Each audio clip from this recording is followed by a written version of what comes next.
Welcome to EoZTV. I'm Elder of Zion, and today our guest is David Collier.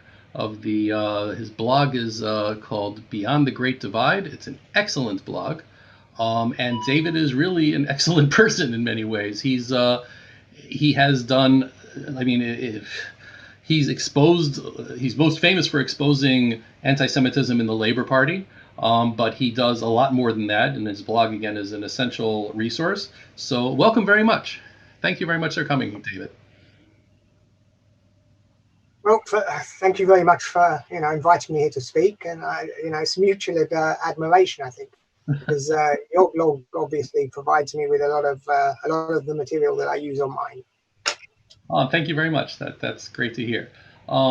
Just so everybody knows, first of all, there should be a chat that people can ask questions on, so you can put that on the inside YouTube. You can ask whatever you want. It says right now looks like there might be a problem with that, but hopefully that'll clear up. And secondly, there's a little bit of a delay between our going through over the Atlantic. So if things are a little bit choppy, I apologize for that ahead of time. The first topic that I'd like to talk about, because it's in the news and it's all over the news in America certainly, is this whole George Floyd rioting that's going on. I see that there were some protests in England as well, but they weren't violent. And in America, many of them have turned violent. What's the viewpoint over there of how this is looking? What is the general British perception, and what's your perception of this? Okay, let's split them up. Firstly, there's horror at the footage that came out, of his death, of kneeling on the neck and so on. I mean, you can't see this footage, you can't see and hear it without actually being horrified. So there's this side to it. Then there's the protests and the drivers of the protests and who's behind them, who's fueling them, whether there are people inside trying to turn them violent.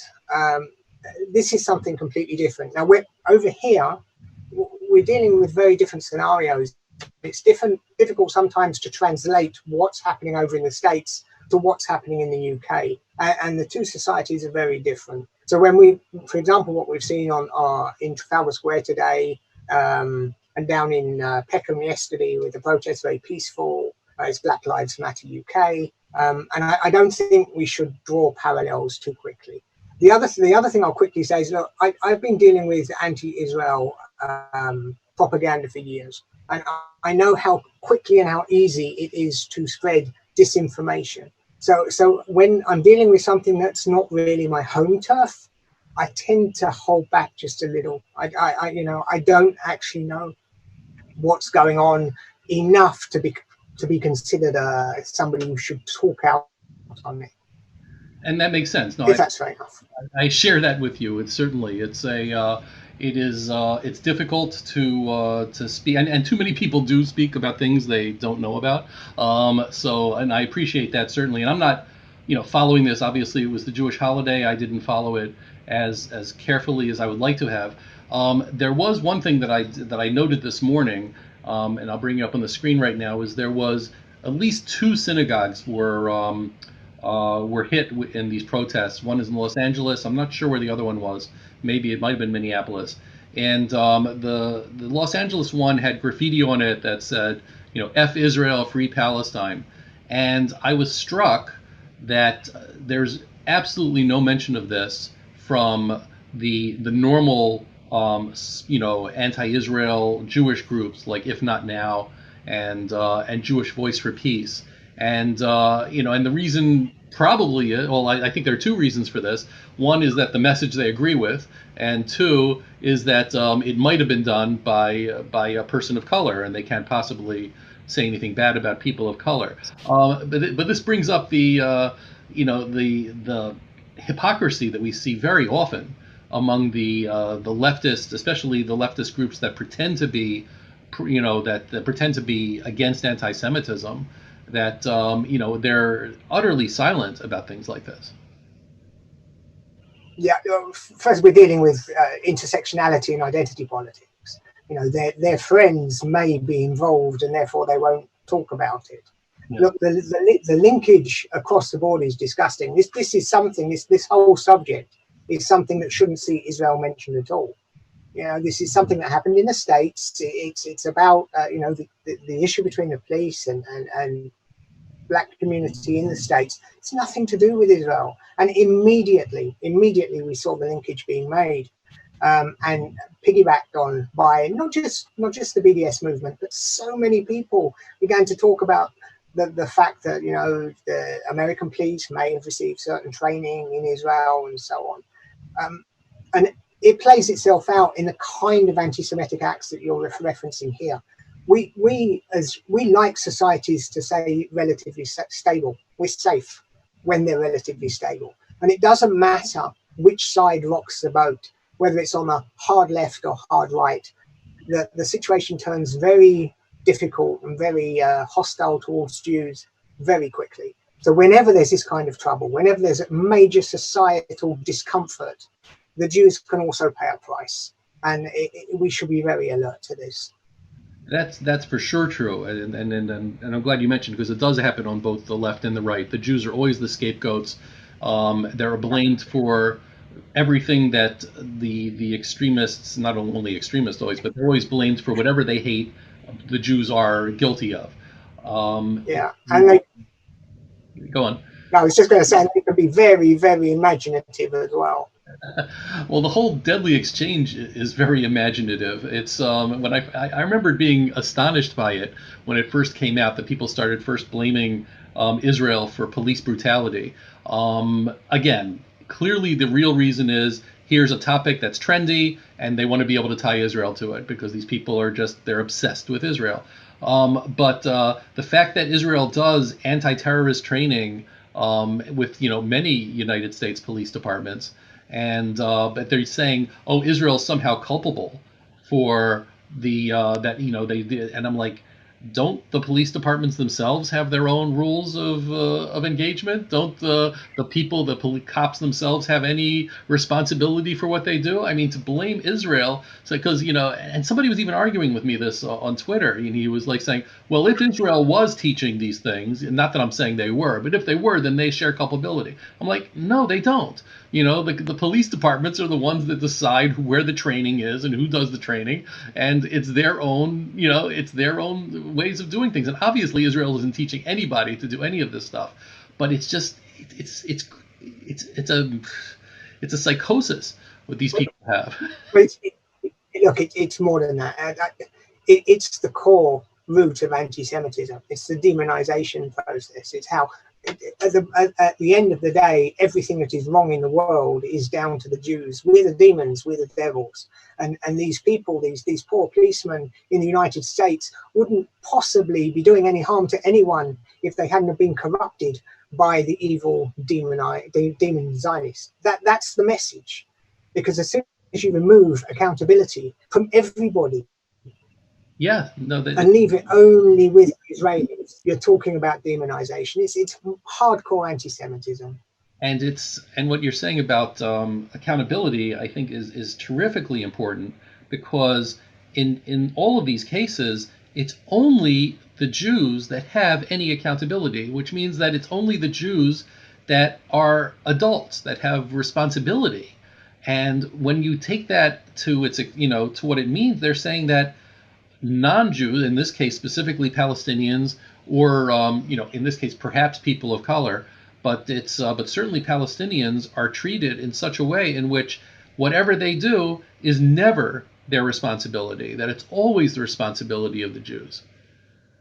Well, this is the ultimate racism, isn't it? It's these Palestinians that have no agency, no choice. They couldn't possibly have created a state. They can't possibly have lives that are better than they are now. They can't. Nothing they can do makes a difference. Everything is about the Jews.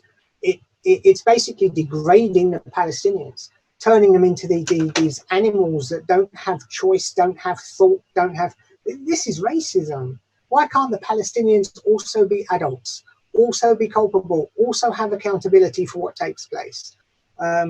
And yeah, you're touching on it now. To hear this coming from and I often think about it, the messages that come out from the hard left in in Western Europe and in the States, it's really racist in its, white supremacist in the way that it deals with not just Palestinians, but other minority groups around the world. And it's certainly true. And I once sort of made fun with this with my I don't know if you saw it, my intersectionality calculator, in which I listed all of the different types of victimhood that are out there, and you keep a score, and in any conflict, the people that have the highest score wins. It has nothing to do with the quality of the arguments or the what they're fighting about or anything like that. It's whoever is the most victimized is automatically the winner. And we're seeing it even now. I mean, not completely, because thankfully, looking at the protests that are happening right now, there are people of color that are being very responsible. There are white people that are going in that are certainly doing horrible things that are trying to egg them on and make the whole thing look bad. It's not this is not a black and white thing. This is not a peaceful protests should happen, and it's very appropriate in a case like this. But there is, an underlying thing, at least from the far left, that there is no responsibility for anybody except, whites, Jews, especially Jews, and as you said, it's a racism. It is a type of white supremacy in which these white people are telling Palestinians, oh, you're not at fault for anything you do. It's only the Jews. Look, for sure, but it goes way beyond this. If you look, for example, at the BDS movement, and they talk about this utopian. I mean, I won't get into the aims and so on, but just the general messaging here. This utopian, singular, secular, one democratic state. This is white, Western, European, Marxist thought. It has nothing to do with the Arabs or the Jews at all. The Jews want to raise their flag, rightly or wrongly, and whatever you think about how much of a flag they want to raise and where, the Palestinians aren't interested in some hybrid. They want their state. So nobody on either side, and forgetting the rights and wrongs here, nobody on either side is interested in some kind of one democratic, secular, hybrid state that resembles Switzerland. Not only isn't it possible, but they don't want it. They want their state. They want it to have an Arab identity. They want it to be Muslim majority, and this is what they want. But it whitewashes them out. It completely takes the Palestinian identity and it whitewashes it. It turns it into like they're Swedish or something, which they're not. This is just a sign of Western racism, treating the Arabs as something that they're not. Well, it depends who's doing the talking. I believe certainly what you're saying, but when what it used to be that was Muammar Gaddafi was very big on his Israel plan, and now Iran is pushing their plan in which they say, oh, they're going to have a referendum in which they're going to decide, first they have to decide who's allowed to vote. And the only people that are really allowed to vote are Arabs. And once they've determined that, then they can determine what to do with the Jews. So they're pretending to be democratic, and they're talking the language that the leftists will listen to. But in the end, it's very clear that this is, just an excuse in order to kick the Jews out and build a Palestinian state. Yeah, agreed. I'm not disputing that, but this is still a Western message. We taught them, and basically we had certainly around 2000, 2001, 2002, people in the West basically told the Palestinians what was needed to create a movement that they could then translate and use as propaganda in the West. It comes from here. I think the first academic boycott was in The Guardian in 2003 or 2002. It was 2 or 3 years before BDS. There were early attempts to raise BDS. It was basically Marxist in Europe that went there and said, this is what you're doing wrong. You need it to be a call from within. Yes. And that gave us BDS. Right. Oh, no, and that's fairly well documented that it was never a Palestinian movement to begin with. I would, argue that the Marxist philosophy of it seems to have gone back to even the 70s, because the Soviet Union spent a lot of time creating. I mean, you read their propaganda at the time, and it looks exactly the same as today, in which they're, pretending to be democratic and socialist, and as a matter of fact, I spoke about this recently. Like the DFLP and especially the PFLP are specifically creating human rights groups, what they call human rights groups, whose only purpose is to attack Israel, but they're doing it in a way that the Western leftists would understand and would get on board with. Well, for sure. I mean, I can't count the number of NGOs that exist that focus solely on this conflict. I've done quite a lot of research into them as well. The whole situation is absurd. I remember about 3 or 4 years ago, I was looking at the difference between their front pages, where these NGOs are saying, "Oh no, it's terrible over him. It's so violent. You can't move. You can't do anything. These people are in danger of their lives just from going outside." And their back pages, where they're seeking volunteers, where the page is basically saying, "It's so safe here. Just come. There's no problem." And it's going on the same website. I think that the problem here is not that it's going on, but that nobody cares, because this is right in front of you. Anybody, and you know this, anybody who actually researches this properly can see that we're not digging deep to find these things. When I looked at Amnesty and I found that Amnesty employees are standing there promoting or glorifying terrorism, I wasn't in some secret group. I was on their public page. And the issue is not so much that it's happening, but why is nobody else caring about the fact that it's happening? It's quite scary to see. It really is, and your Amnesty report, as well as your obviously your encyclopedic reports that you had on the labor movement, but your Amnesty report, it's 200 pages, it's book length, just showing their own words in what they're saying in their own social media, and it's. I mean, I do this stuff all day too, but you put it all in one place, and it's just mind blowing to see this. Yeah, it is, and it's again, it's there. It was all there to be taken, slow hanging fruit, really. But Amnesty, I was told actually by someone, attacking Amnesty is like attacking someone's grandmother. The respect that this group are having because of what they did in the 1970s gives them an opportunity to spread this propaganda. These people, they employ activists. They're not employing people that are impartial.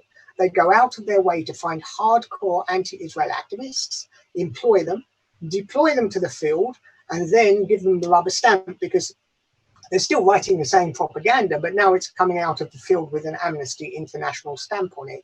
And that gives them access to the UN, it gives them access to the ICC, it gives them access to every parliament in Europe. It's quite, brilliant, really. I often take my hat off to the way their propaganda works. But from the perspective of someone that is a stickler for truth, it's quite scary. And again, it's not just Amnesty. It's certainly it's all of them.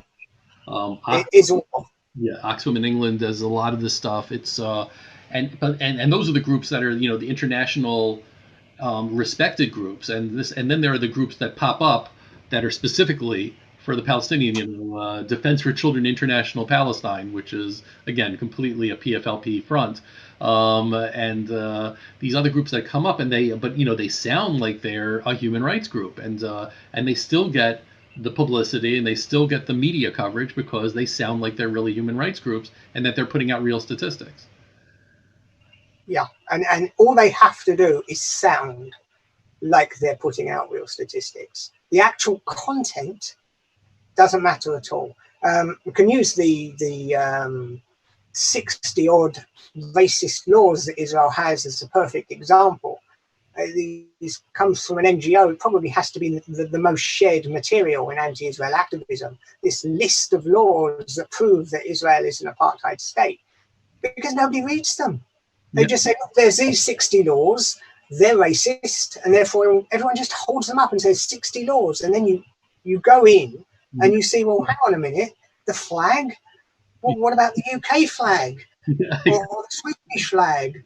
But that's what the list is. It is just a long list of things that happen everywhere. Absolutely, and I was talking again recently about that the figure of 800,000 or so. Sometimes it's a million, sometimes it's 750,000 prisoners, Palestinian prisoners, and it's a completely made up number. I've looked all over for the source of this number, saying 40% of Palestinian adult men have been in jail, and it's not true. Not even close to true. But it's, an NGO came up with it, and the UN repeats it, and Jimmy Carter repeats it, and Time Magazine repeats it, and it's just completely taken as truth. As long as they have a source, according to sources, and that's all they have to say. It's I'm pleased you look, because I thought about looking for that one and chasing it down, but I haven't got around to it yet either. It's but like you say, it's just nonsense, and the fact that it travels so well, and all of it travels. It doesn't matter what they say. It doesn't matter what image they use. It doesn't matter what video it is. None of it matters. The only thing that they're giving ammunition to people who are there to just throw things at Israel. And again, just as a further irony, earlier this year, I found, and it just was buried in a UN report. Nobody ever really talked about it, but the UN, to their credit, mentioned it, but it just went nowhere. There are about 20 laws in the Palestinian Authority as well as Hamas, but in both of them, that are explicitly anti-woman. I mean, explicitly discriminating against women. And you could list these laws, and the UN listed them, and I read a video about it, and nobody talks about that. It's just like a completely, you're not allowed to say anything negative about the Palestinians because you're going to be Islamophobic or something if you mention it. Absolutely. It's the Islamophobia issue. I remember when I was doing Amnesty, there was one of the, and he's a key figure. He's based in the HQ in London, and he's got quite a decent position here. And he was going on about the Airbnb boycott. And one day last year or the year before, he posted a picture of himself going to Mecca. And you raise that issue. Well, hang on a minute. In Mecca, only Muslims are allowed. Only Muslims. You can't get in if you're not a Muslim. Now, right or wrong is irrelevant here. You just can't get in if you're not a Muslim. And yet he doesn't have a problem going there. Right. But with Israel, he will turn around and he's talking boycotts, and they can't see how hypocritical they're being.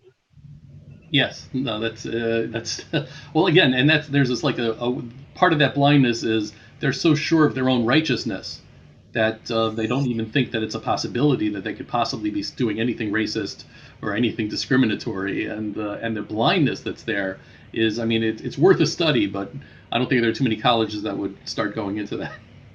Yeah, for sure. Absolutely. They're trying to get into a university in the UK with a Zionist outlook is quite difficult these days as well. And that's scary too, because it's a couple generations of university professors already that are teaching this biased way of looking at the conflict, and there's no way of fighting it. It's like saying, if you're saying that you're pro-Israel, it's like saying saying you're pro-slavery. It's just like it's not even something you can even mention. Yeah, I'll give the example actually of Ilan Pappé here. Ilan Pappé obviously is a major figure in anti-Israel activism. He wrote the book Ethnic Cleansing of Palestine.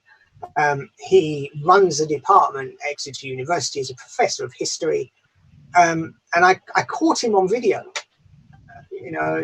And he was having a discussion with a SOAS academic about the origins of BDS. And the SOAS academic's Palestinian, and she's basically talking up the fact that it was created by the Palestinians, and he wasn't having any of it. So firstly, he knows the truth about the origins, but he's saying, no, it's not true. And then an exchange takes place where he turns around and he admits on camera that it's not true, but it's important that people think that it is. And you consider that is a professor of history. And for me, it's like a doctor being caught doing something unethical to a patient. Mm-hmm. For me, if you catch a professor of history basically admitting on camera that it's okay to lie about historical, events for your own propaganda purposes, he doesn't work again. But It just doesn't matter. He just carries on, and he's at Exeter University, and it's like a conveyor belt. They just have these PhD candidates rolling out every single year, turning into anti-Israel activists, going to other universities and spreading the hate there.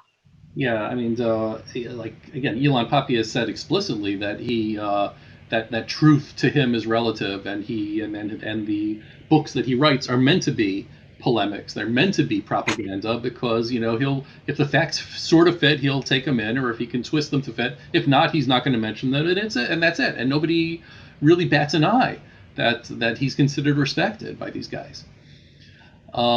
I just, this as well as anybody, but I'm sure there are people that are on the other side that are obsessing right now over, and they're watching this video, and they're going to be rewatching it, trying to find find something that you're saying is racist. I have over here an article, and I just thought it was a hilarious article because, I having met you, how they called you, Electronic Intifada called you a racist blogger, and how you managed to secretly infiltrate the Labour Party because obviously they can't talk about what the actual tweets and posts at these things were that were anti-Semitic, so they have to say, "Ooh, he's a racist and he infiltrated." I was hugely amused by this, and just but clearly as a warning, be careful what you say because maybe you'll say something that they're going to twist as being racist. But it doesn't matter what I say. It really doesn't. I tweeted something out the other day, and someone responded with a clip of me basically denying the Nakba. This is this new thing they have, Nakba denial. But what they've done is they've taken basically a 20-minute speech, and they were using a 4-second cut on loop. Yeah. Where it seems like I was saying something I wasn't. It was 4 seconds. Mm-hmm. Asa Winstanley, the Electronic Intifada journalist who wrote that article, for example, he emailed me with a couple of questions, and I responded to him, and I secretly infiltrated. In actual real speak, I joined. Yeah. I sent an application in to join the party, and I joined the Labour Party. But no, for them it's infiltration because that's what Jews do. Jews can't join political parties. We're there to subvert them. But it's true that I am aware of this kind of twisting that they do, but I can't spend too much time doing it because they'll do it anyway. And I came politically from centre left. During the Oslo years, I was in Israel. I was in Israel for 20 years. I was working, basically trying to build bridges between the Palestinians and the Israelis. I had a newspaper that went out to backpackers, and I was putting adverts out there. So I spent a lot of time in PA areas. My newspaper was published at the Al Ayam printing house in Ramallah. I had a lot of friends over there. This is, for me, the 1999, 2000 were great years. And I probably spent more time in the PA areas than I did when my business was actually based. And if you get to the point where I'm, as Tony Greenstein said, the biggest racist he has ever met, then it just shows how far gone these people actually are. They must be so far off the edge that people, even relatively around the centre, look to them like neo-Nazis. And it's about perspective. To them, they really believe that they're not just saying it, they really believe I'm some kind of right-wing activist. I'm not sure how much of it is that they really believe it or how much they feel that they have to discredit you. I think I accept the discredit. I accept that. I accept that there is an element there that they're trying to discredit me. But I still think that a lot of these people truly believe. It doesn't matter that they're wrong. It doesn't matter that the logic is flawed. But a lot of these people truly believe in what they're saying. I don't think that they're actively lying most of the time, like knowingly, even though they are. I don't think I tend to give them that credit.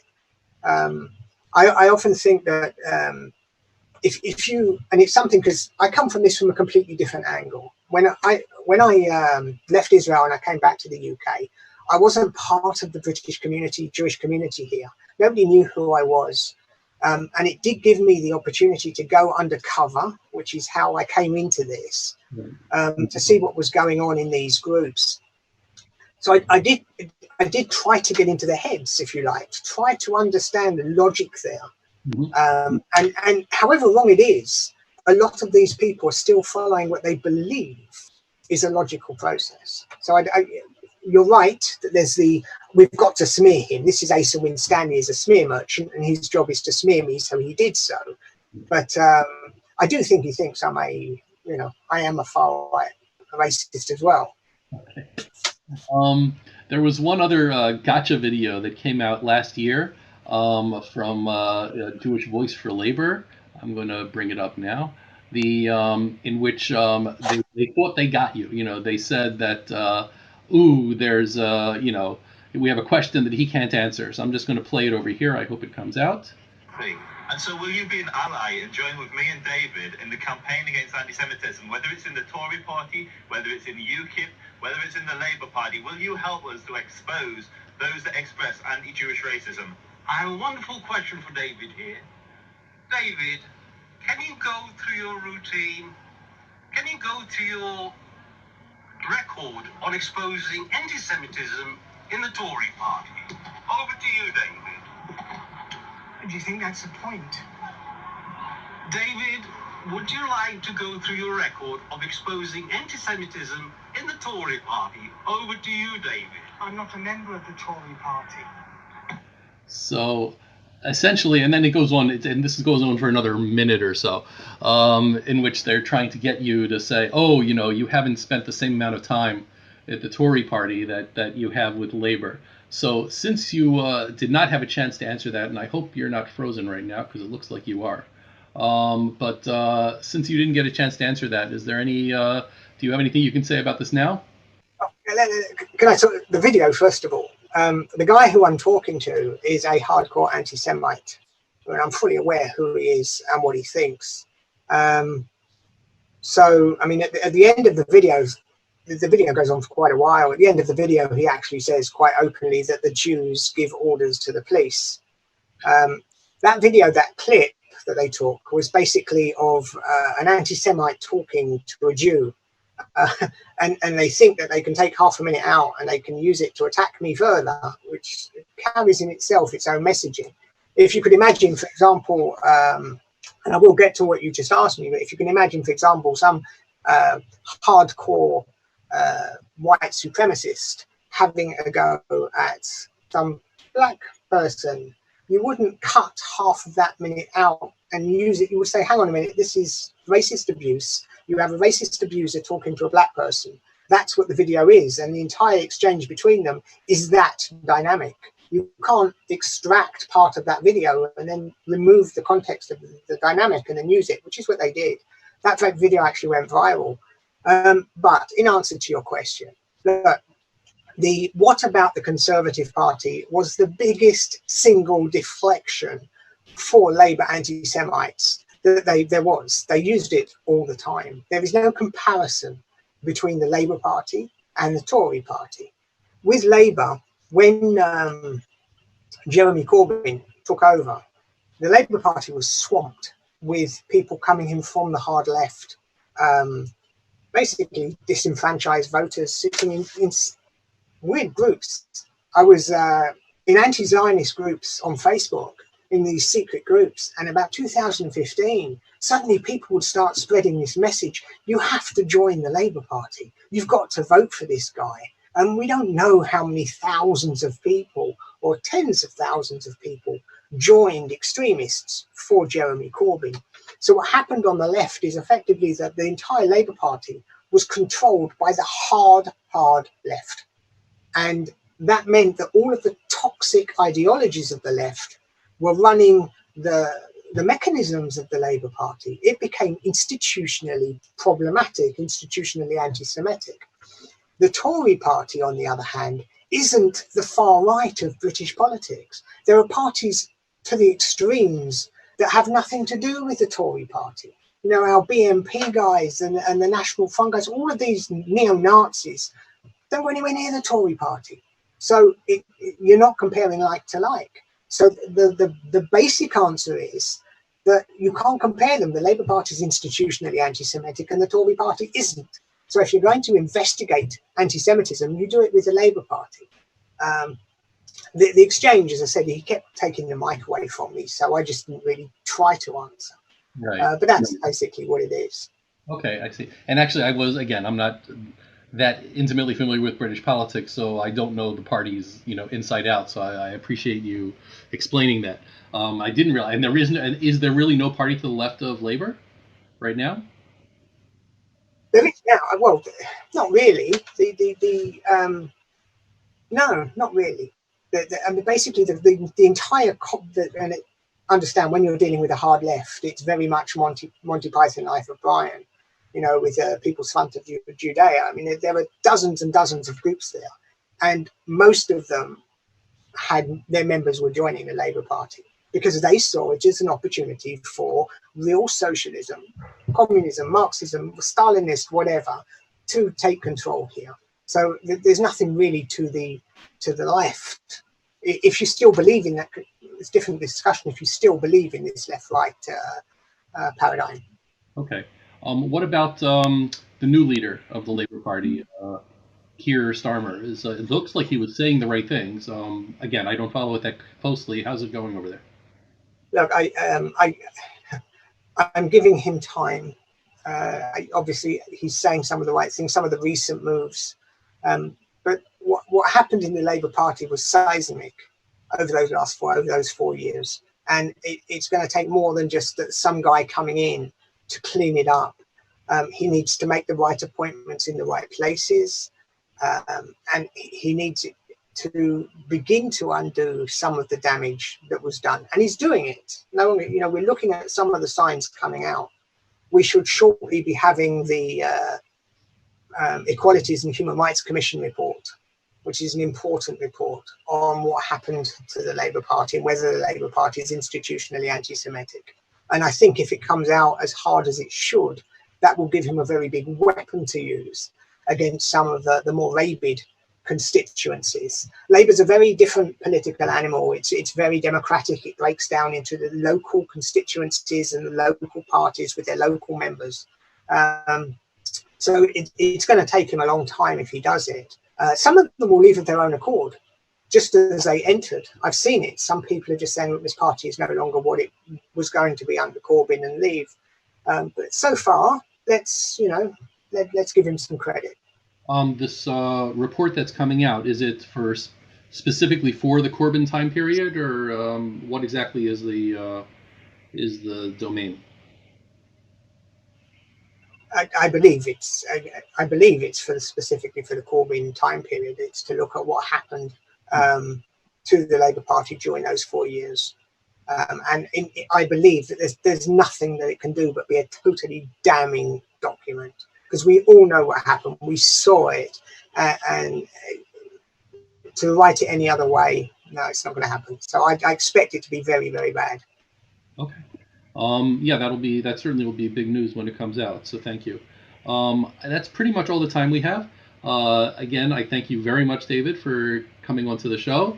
One more time, your blog is Beyond the Great Divide, which is at david-collier.com. It's an excellent blog. I mean, it's the things that I do, you do a million times more of it. It's just so much more in depth and so much more comprehensive. And I mean, even this one article that you did this past week, looking at every person named Chaim that was killed in terror attacks, it's just a great idea. And